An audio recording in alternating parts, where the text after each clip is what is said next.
Heyo, we made it to our last verb. Let's go. All right, so this one is oír. It's talking about things that I or others can hear. Different than escuchar, which is to listen, right? Hearing and listening, those are two different kinds of verbs. But this one, we're going to be talking about things that I hear. So oír. All right? I bet you can guess what this is going to look like. It's going to have what at the end? Oh, a go, right? So in this case, oigo. Oír is kind of weird. It has a very weird verb conjugation table. So this one you'll have to just put into your brain. It has a Y in there. Why that happens, I do not know, but it is what it is. Yes. So tú oyes. I highlighted the Y in red to make you remember it. Don't forget to put that Y in there because if you had oyes, that doesn't make any sense. Oyes is easier to say. If you want me to get real nerdy, I'll get real nerdy for a second. So, oyes, right? If we had the I in there still, oyes, the vowels are like moving all over in your mouth, but oyes, it's very smooth when you say it, right?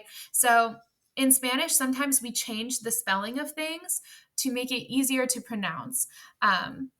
It's all about what is less work for your mouth.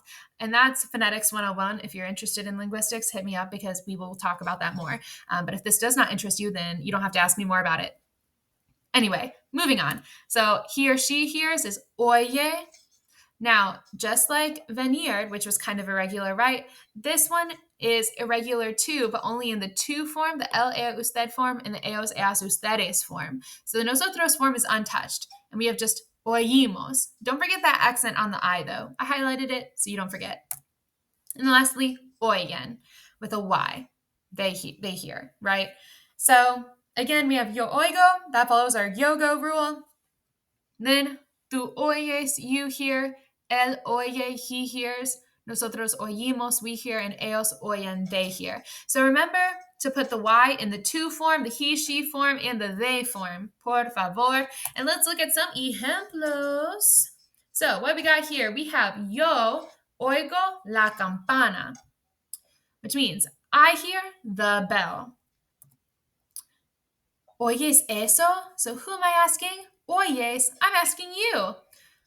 Do you hear that? La secretaria oye el teléfono en la oficina.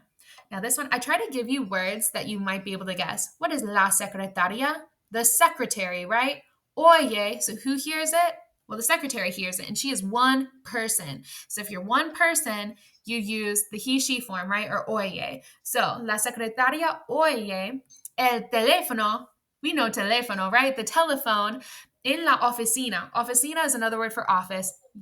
Boom, right? Very easy. Sometimes Spanish and English look very similar. Then we have oímos, right? We hear las sirenas de la ambulancia. So, sirenas, if we're talking about an ambulancia, what do we think we're hearing?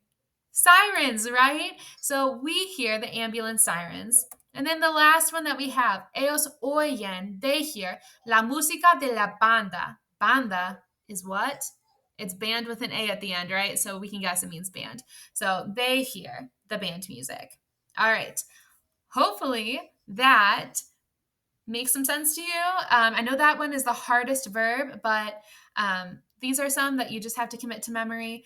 And we'll keep doing some practice. If you have any questions or need any help, let me know. That's our last video to finish out this lesson, and I will see you next time. Adios.